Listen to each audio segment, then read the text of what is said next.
Hello out there, greetings to you this moment. The name remains Apostle Uchemba, coming your way at this very point in time to rub minds with you on some issues, like I've always said, I consider to be quite intricate and paramount. For me, these issues are really worth concern about.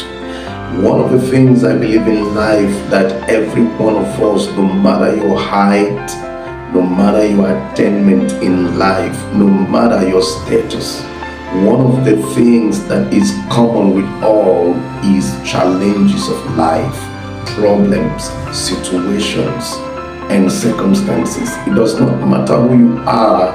Man that is born of a woman, says the book of Job, is of few days, but cumbered with many sorrows. It is on this note I want to share with you this very moment something I consider very paramount, and that is understanding the glory of trials. Understanding the glory of trials. And I must say this, that nobody, including me talking to you, feels comfortable when going through any form of trials, situations, or circumstances. But I want you to see the glory behind every trial. So come with me. Number one, it will interest you to know that a lot of times, many of the things that a lot of us are busy praying for or may have prayed for, the Lord has answered us already while we still kill ourselves in the place of prayers. Many a thing that you have asked the Lord to take away or to help you handle, problems that are so cumbersome that you can't solve by yourself, that you have asked the Lord to help you solve them. It will interest you to know that the Lord has already answered you while you're busy praying. I'm going to tell you this. When you ask the Lord to give you strength, you are indirectly telling Him, oh Lord, give me situations that are tough, complicated problems to solve. When you ask the Lord to give you wisdom, you are saying to Him, give me challenges that are too high for ordinary comprehension. Otherwise, how would you know that He has given you strength or has given you wisdom? An instance is the book of 1 Kings, chapter number 3, when you read from verse 5 to 12. Solomon came to God and he said to Him, all I need from you, which is the reason why I'm offering all these numerous sacrifices, is for you to give me wisdom. How did he know that God gave him wisdom? There was a scenario, a case that was a follow-up just after his prayers. Saying his amen and staring before him was a situation that was beyond human wisdom.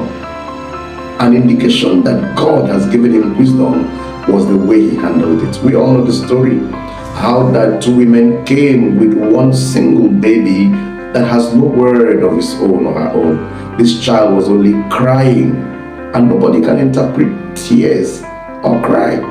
All right? And the both women were claiming ownership of this little child. But because Solomon had asked God wisdom, for him to understand that God has answered that prayer, was God bringing a situation to tell him that this is the answer to the prayer, the divine wisdom that came. You see what I'm saying right now? So when you ask Him for strength, you are indirectly saying, give me tough problems, tough challenges, tough situations.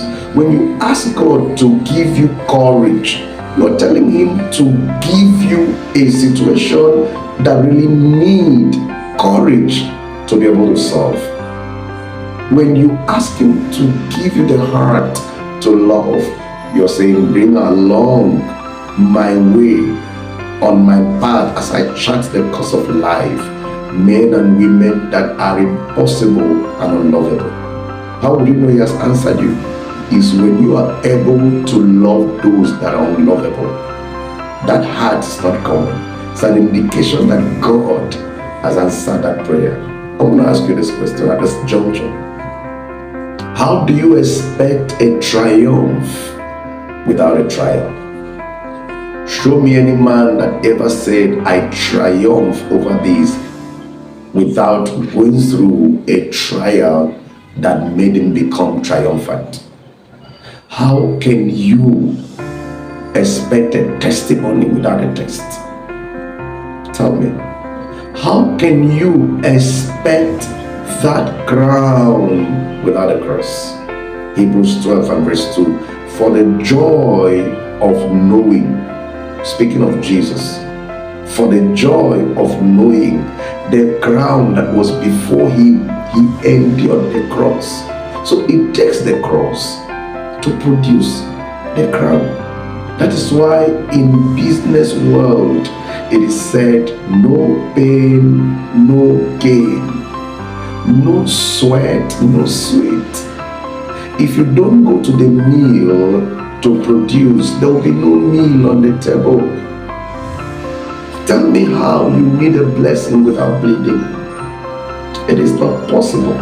So I am here to share with you to understand that whatever you're going through right now is your promotion in disguise. It takes that obstacle to see the miracle that you're waiting for. Until I come your way again, the name is Apostle Uchemba, saying, continue to stay focused and let nothing deter your determination. God bless you.